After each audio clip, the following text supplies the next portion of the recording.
I want to mention that back then, things were much more rural. I got a job through a close friend. Her two older sisters worked at the same place, and they shared driving duties each week. When I got hired, I was included in their rotation. It worked out that I drove 1 week and had 3 weeks off. We'd meet in a central spot in our small town and head out together. I mention this because sometimes there were 4 of us, sometimes 3, 2, or even just 1 person depending on appointments, early departures, or holidays. You get the idea. The shortcut between our town and the highway to work was a rural road, not isolated but winding. It was paved with houses scattered here and there. The road had curves and small hills except for one straight, flat stretch. After the last small dip, there was a small library and an old-fashioned gas station. Neither was run down. It was a quaint little village. The gas station and library were a few miles away in either direction, and there were no other services, not even a school. After that final dip, there was a long, flat stretch. Farmland on the right, trees, and a steep slope to a river on the left. The riverbank was across the opposite lane. No barriers, just trees and a sharp drop to the river. A vehicle couldn't reach the river. The trees would stop it. Still, the slope was steep enough that a rollover could be fatal. When I was young, my mom drove this road thousands of times, taking my sister and me to our trailer every weekend from spring to fall. It never felt strange back then. As a kid, I was clueless and my mom never drove in a rush. Later, when I started commuting for work, something about that last stretch of the road gave me an unsettling feeling. The bends and hills didn't bother me, just this one spot. It was maybe a few hundred yards long, but I felt an unexplained dread every time. My stomach would drop. I figured it was because of the only farmhouse in that area, a well-kept, occupied place with cars in the driveway.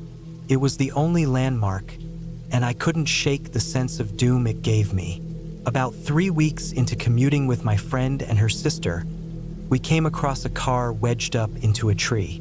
It was early morning, around 7 a.m., and we drove this route daily. The car was standing on its back wheels, the front smashed, but the windshield was intact. We couldn't see anyone inside. We assumed a deer had caused the driver to swerve and somehow end up in that bizarre position. When we returned at 4:20 p.m., the car was gone. No news reports mentioned an accident. It was strange. No cell phones back then and limited internet, so we never learned what happened. Looking back, I now see this as a prelude to what came next. A couple of years later, one of my friend's sisters retired, and the other changed her hours. It was just my friend, let's call her F, and me. One dark, snowy, slushy winter morning, it was my turn to drive. We made it through the bends and hills slowly. As soon as we hit the flat stretch, my car spun 180 degrees, sliding sideways across the opposite lane toward the trees and the slope. I had no control, no brakes, no steering. Felt like time slowed down. I turned to F and said, "I'm sorry, I think we're about to go over." Then the car just stopped. It was silent, eerie. We sat there stunned. When I tried to drive away, the car was dead. The power locks had activated, trapping us inside. After a few seconds, I figured out the locks, but the engine wouldn't start. We walked to the gas station, hoping it was open. F called her son-in-law, who eventually picked us up. When he drove us back to my car, it was parked perfectly, as if I just pulled over. The drop was only a couple of feet away. My son-in-law started the car with no problem. It was baffling. F rode with me, her son-in-law following, just in case. Everything was fine after that. I dropped them off and went home, completely exhausted. I slept for hours, even though I hadn't been awake long. F told me later she did the same. I described the event as a miracle, like an invisible force stopped the car. F agreed. She'd been searching for something to stop us, but saw nothing. After that, I still felt uneasy driving past the farmhouse. The car and my near crash happened near that house. Was it the house or something else? I don't know. But for the next 5 years, that heaviness stayed with me on that stretch of road. Later, F got a new job, leaving me to drive alone. One fall morning, in a different car, everything went dark while driving, headlights, dashboard, and radio shut off, but the engine kept going. It was like driving blindfolded at 60 miles per hour. I panicked, thinking of my options. I decided to try the high beams. Everything lit up again. When I reached the stop sign, I turned off the high beams, and the car remained lit. It never happened again. 2 years after quitting that job, my ex-husband mentioned a friend who'd passed away. They talked about a woman named Linda who died in a car crash on that road. She was 21 or 22. Her husband never remarried and lived a quiet life until he died in his 50s. I was shocked. My ex never mentioned this accident before. Was Linda the source of the dark feeling? A protector? I don't know, but every word of this story is true.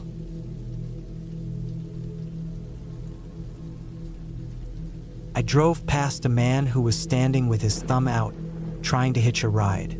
I almost stopped for him. He seemed to be in his late 30s or early 40s, carrying a backpack with a fishing rod sticking out. He looked harmless enough, but here I was, a woman by herself, and I've heard way too many stories of hitchhiking going horribly wrong. So I kept going. As I drove on, I couldn't shake the guilt. I started arguing with myself. If I were the one needing a ride, I'd want someone to stop for me.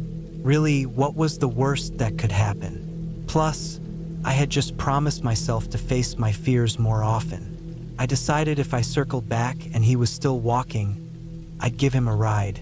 Sure enough, about 10 minutes later, he was still there.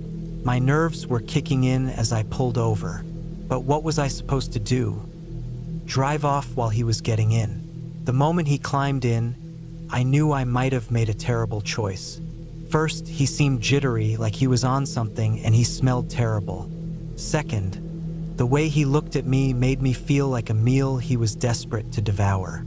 I didn't realize how shaky I was until he asked for a cigarette. My hands were trembling so much that I almost broke one while pulling it out. Driving helped me hide my fear a little, but inside, I was panicking, trying to figure out how I'd defend myself if he tried anything. He said his name was Dave. He mentioned his place was only about 5 minutes away. He chatted about losing his license because of a few DUIs and said he lived with his dad. Apparently, he had tried to get his dad to come along, but the guy didn't want to. He kept trying to convince me to hang out at his house, have some drinks, maybe meet up again the next day. When we finally reached his place, it was a rundown shack surrounded by junk cars. He got out and kept pushing me to come inside. I said no and drove off, feeling a wave of relief and a bit of pride for facing my fear. Jump to Monday, my instructor mentioned that someone was killed on a certain road nearby. They asked if I knew anyone who lived around there. My stomach dropped. It was weird because I had just given a guy a ride down that same road on Friday. His name was Dave, I think. Not even 15 minutes later, I saw Dave's face on Facebook. The FBI had arrested him for stabbing someone to death at the shack I dropped him off at. The details were horrifying. He stabbed the victim in the lungs, and they bled out there. The dad he mentioned didn't exist. I swore right then I'd never pick up another hitchhiker again. This story is true, and that road will always creep me out. This might just be part one of a series. I used to work in another city, though I come from a small town that has now turned into a city.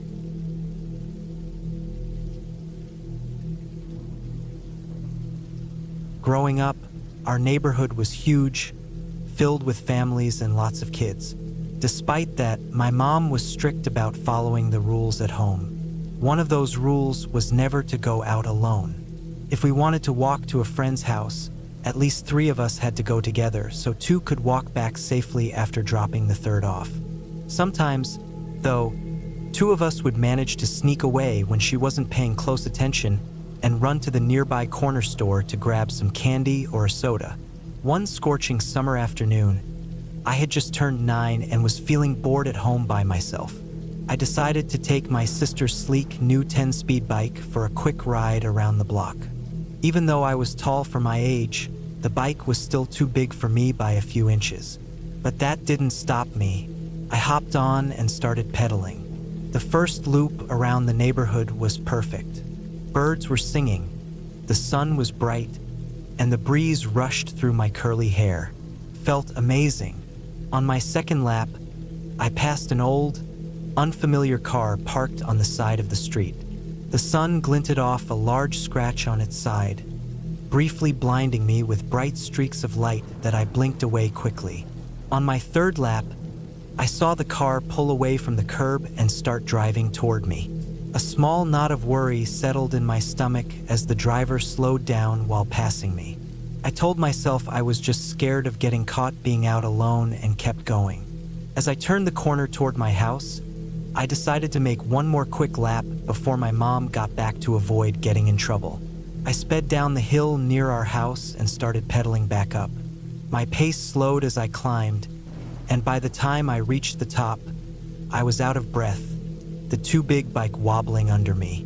My arms froze on the handlebars, and a chill ran down my spine. I thought I was caught. I just knew it had to be my mom pulling up behind me, but it wasn't.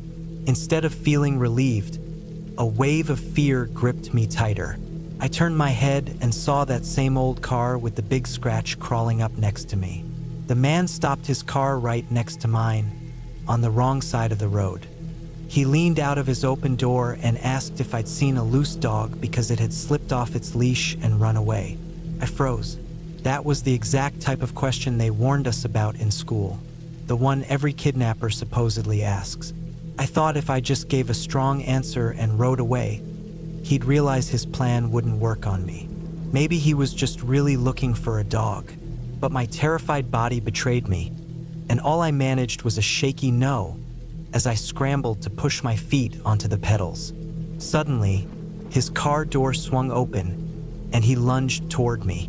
I yelled no again and pedaled as fast as I could, wobbling past his open door. His hand grazed the back of my shirt and bumped my bike's rear tire. My legs burned as I pushed hard for the next few feet, aiming for a nearby driveway. I shot up the driveway, crashing my front wheel into my neighbor's porch step so hard that it bent the tire. The impact sent me flying over the handlebars, and I burst through my neighbor's front door, shouting, "Eddie! Eddie! Help!" But Eddie wasn't home. I ran into the kitchen, still calling his name, hoping I was wrong. Then I heard a man's voice behind me. "What are you doing?" I froze, heart pounding, blood roaring in my ears. I turned around, terrified, and saw Eddie's son standing there. He'd come back from college. I broke down, sobbing, and told him what had happened. He tossed the wrecked bike into his truck and drove me safely home. My mom was there, her face full of fury until she saw my tears streaming down. The police were called. The neighbors were alerted. Someone had seen the car circling the area just minutes after I escaped. But by the time the police arrived, the man was gone. Even now, 20 years later, I still struggle to ride my bike alone. I get chills when cars slow down near me, and I often wonder if the next girl he targeted was as lucky as I was. I'm a 25-year-old woman now. Last Friday, I had some time to spare before picking up my kids from school. The weather was perfect, so I decided to take a drive through the back roads of my hometown, listening to music and remembering.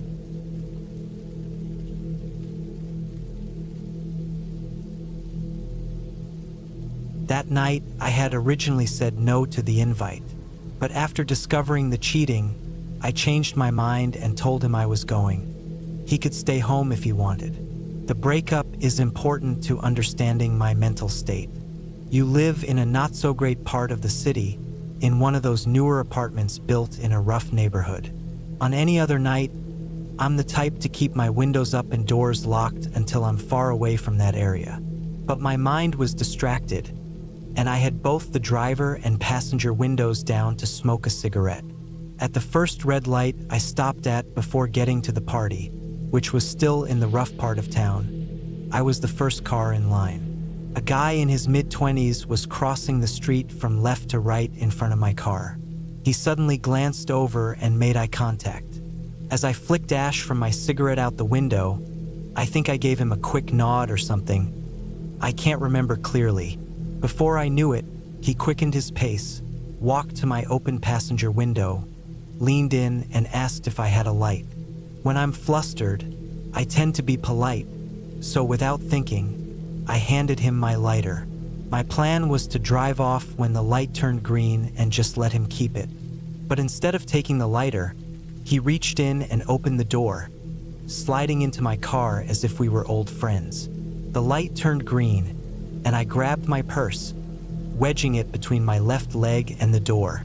At that moment, I was more worried about getting robbed than anything worse. He thanked me for the ride.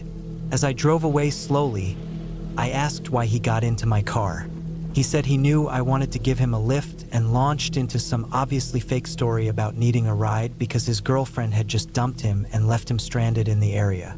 I told him I'd take him to the nearest gas station since I needed gas. That wasn't true, but I knew the gas station was close, well lit, and likely to have people around. It was only 6 blocks away, but it felt like the longest 6 blocks of my life. He said I was pretty and asked if I could give him some cash to get a cab. Like an idiot, I handed him the $4 in quarters I kept for parking meters. I just wanted him to stop talking and get out of my car. Instead, he started tossing the quarters one by one into my shirt.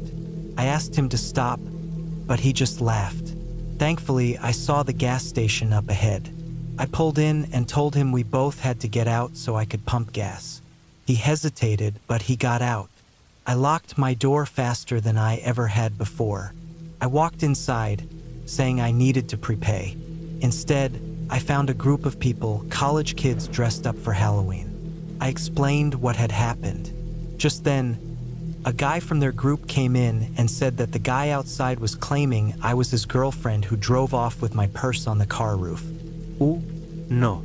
The group went outside, told him to leave, and stayed with me until I was back in my car and safely on my way. I don't know what his real intentions were, but creepy hitchhiker downtown, let's never meet again. I grew up in a very safe, wealthy suburb where no one locked their cars, let alone their homes. When someone new moved in, they were welcomed immediately with open arms.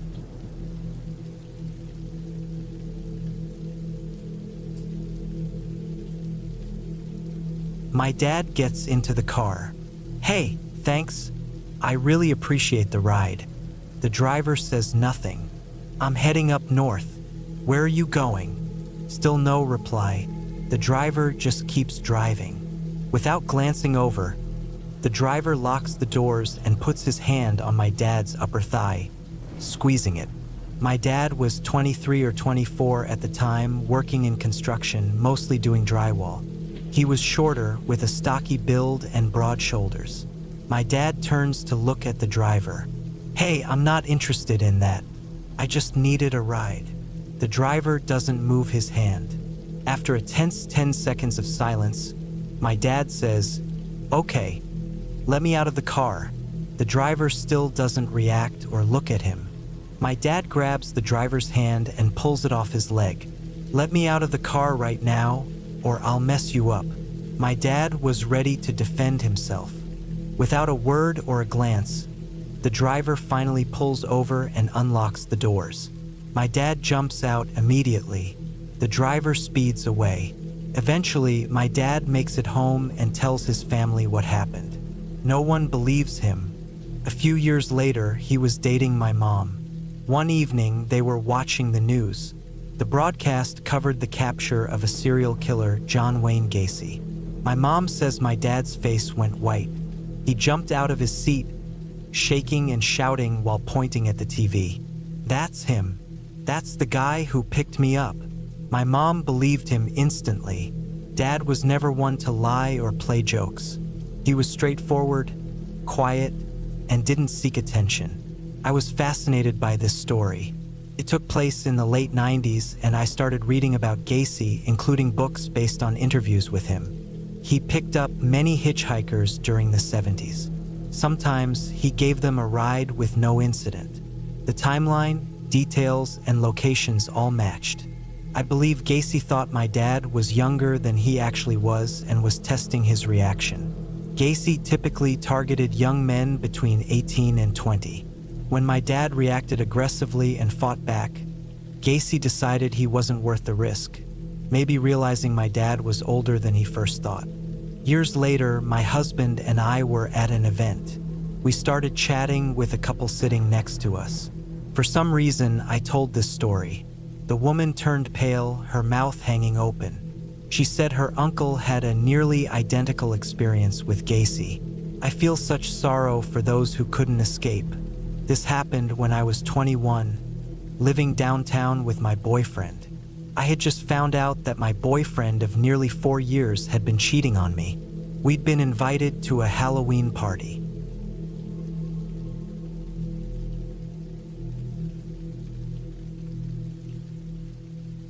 As I crossed Pine Ridge Road, I noticed a van pulled off to the side, its back doors wide open and lights still on. It was well past midnight, and the road was completely deserted. I slowed my 1987 Mazda convertible down to first gear, scanning for anyone who might need help. But there wasn't a single person in sight. The forest surrounding the road was eerily quiet. The van's engine was off, but every light was shining, and the driver's door was hanging open. I remember thinking how unfortunate it was that I didn't have cell service up here on this ridge, and I knew I needed to call the police. I continued driving slowly, maybe 25 miles an hour, heading toward a spot where I knew my phone would work. The situation felt odd, but it got even stranger. Only a couple of miles down the road, the trees thinned out, and I could see deeper into the woods. I caught some movement and eased off the gas, thinking a deer might be about to dart out. Instead, a man, drenched in fresh blood, stumbled out of the tree line and into the road. At first, I wasn't even sure he was human. He was so covered in gore. He staggered in front of my car, waving frantically. I was still in my convertible, and he started screaming and grabbing at my door handle. Terrified, I quickly shifted into first gear and sped off. About a mile later, I finally got cell service and called the police. The guy clearly needed help, but his desperate grabbing had freaked me out. I stopped at a wide turnout on the mountain to wait for the cops. They arrived in less than 10 minutes. I put the top up and locked my doors while I waited. An officer took my statement and examined my car with his flashlight. The man had left a long, bloody smear down the side of my door. Another officer went back to check the van, but couldn't find the man from the woods. The cops let me go, saying they'd call if they needed anything else. A few days later, they did call, asking me to describe the man again. They told me the van had been stolen. Apparently, the guy hurt himself and fled in a panic. As far as I know, they never found him. To this day, I still keep an eye out for bloody figures emerging from the woods. The memory stuck with me, and it's completely true. On a cold, dark night in the late 70s, my father's car broke down about an hour from home. He started walking and stuck out his thumb to hitch a ride. Before long, a middle-aged man in a tan sedan pulled over and picked him up.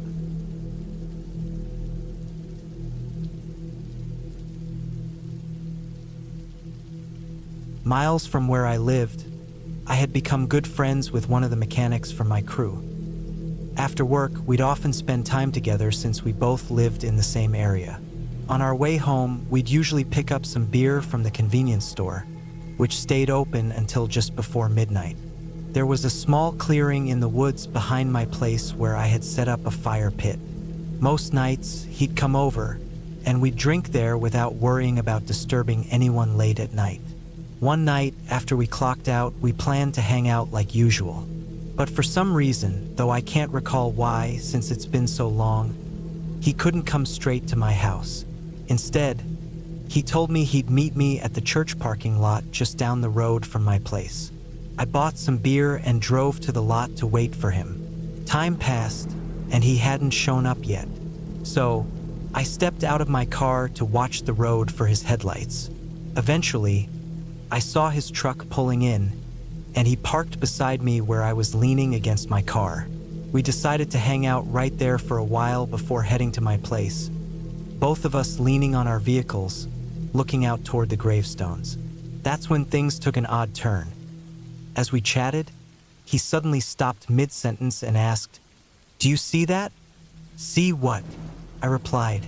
He pointed toward a headstone a few rows in from the edge of the lot, saying he saw some movement. I squinted in that direction but didn't see anything. His face told me he wasn't joking. He looked genuinely unsettled. I asked what exactly he saw. He described a dark figure swaying back and forth. The description gave me a chill, though I wasn't sure if I fully believed him. I asked if he had anything for protection, and he patted the 9mm pistol holstered on his hip. Still, he wasn't willing to go check it out, so I decided to do it myself. I stepped off the pavement onto the grass. The churchyard had decent lighting from several lampposts, and the only shadows came from the gravestones. As I scanned the third row, a feeling of dread washed over me.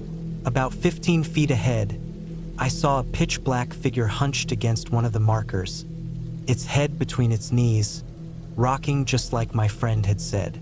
How he saw it from the car, I still don't know.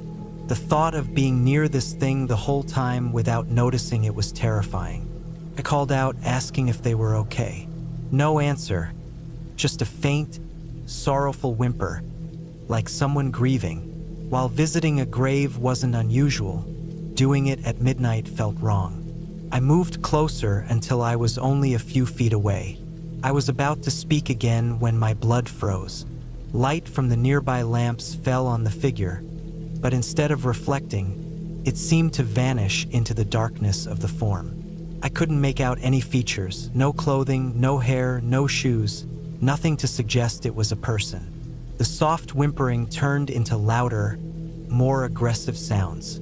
Trying to stay calm, I backed away slowly, then turned and sprinted to my friend. I told him we needed to leave. Now, we didn't hesitate. We got in our vehicles and drove off immediately. About an hour later, curiosity got the better of us, and we went back to the cemetery. The figure was gone. My friend and I aren't as close as we used to be, but I still tell this story because it's the only strange encounter I've ever had. To this day, I have no explanation for what we saw that night. Back in 2005, I was leaving a friend's house and heading home. He lived near a lake in the next county over, and I had a good 15-mile drive ahead. To save time, I decided to take the back roads.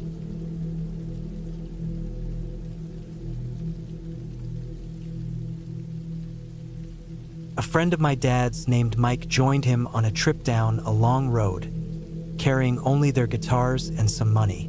They eventually reached Alabama, exhausted, but they had to get to a nearby town in time to catch a Grateful Dead show the next day.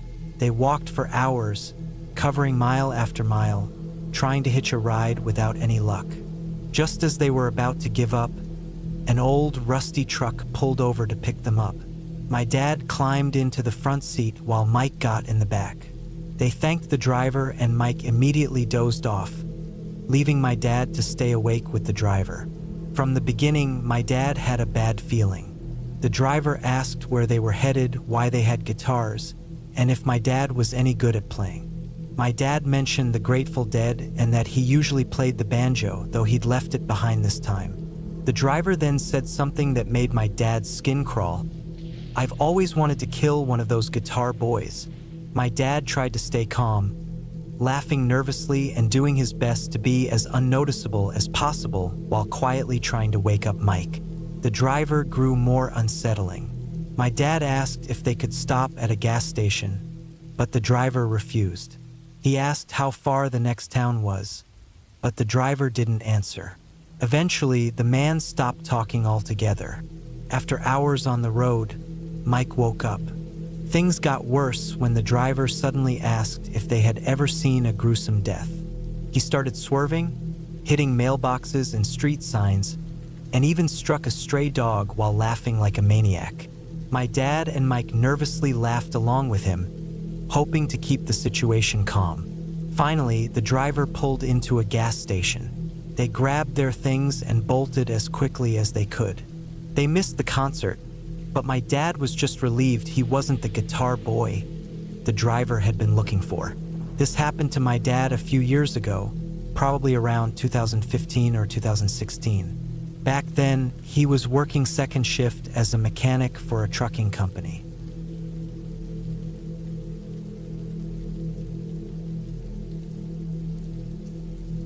So last night, I was at a classmate's place working on a group assignment that we have due tomorrow.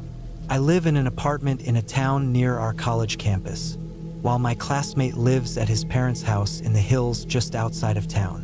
To get to his place, you have to drive down a fairly isolated, narrow 2-lane road for about 5 or 6 miles. We started the project around 6 p.m., and after we finished, I stuck around for a bit to relax. I didn't leave until pretty late. I'd say it was close to 11 p.m. As I started driving back toward town, I quickly realized how difficult it was to navigate the road at night. There were no streetlights, and the road was poorly maintained, full of potholes. To make things worse, my cell phone had no signal, and since I had already used my spare tire a few weeks earlier, I drove very slowly to avoid popping one of my tires. I think I was about 3 miles away from his house when I turned a sharp corner and suddenly saw an old pickup truck with a camper shell parked across the road. The way it was positioned completely blocked my path. There were ditches on both sides, so I couldn't drive around it. My only option was to reverse to a nearby pull-off where I could turn my car around. At first, I couldn't see anyone in the truck, but when I turned on my high beams, I noticed a man slumped over in the driver's seat. His head was resting on the steering wheel, like he had passed out after an accident. Something about the whole scene felt off. The way his truck just happened to stop in a position that blocked the entire road was suspicious. I remembered hearing stories about people pretending to be injured to lure drivers out of their cars for a robbery. So, I trusted my gut and decided to go back to my classmate's house to get help. I put my car in reverse, my eyes flicking between the rearview mirror and the truck. When I was almost to the pull-off, my heart skipped a beat. The man who had been slumped over was now walking toward my car, fast. At the same time, 2 more men climbed out of the camper shell and started heading in my direction. Panic set in, and I hit the gas, reversing quickly into the pull-off. The undercarriage of my car scraped badly, but I didn't care. I shifted into drive, and just as I did, the man was at my passenger side door, yanking on the handle. Thankfully, the doors were locked. I only got a quick look at him, but his face was rough and scabbed. He looked like a drug addict. I floored it and didn't slow down until I was back at the house, glancing in my rearview mirror the whole way to make sure they weren't following me. Thankfully, they didn't. When I got there, I explained everything to my classmate and we called the police. His parents were kind enough to let me stay the night. The police didn't find anyone matching the description, but I filed a report. They promised to keep an eye out for similar vehicles or suspicious behavior. Honestly, I'm still shaken up. Every time I think about that guy running toward me, I get the same adrenaline rush I felt in that moment. If you've ever had a similar experience, please share. I could use a good conversation or story to help clear my head. Thanks. This is one of the stories my dad told me when I was a kid, about his own adventures from when he was younger. He's 28 now, and he's always been a free spirit. He and his buddies had all kinds of wild experiences back then.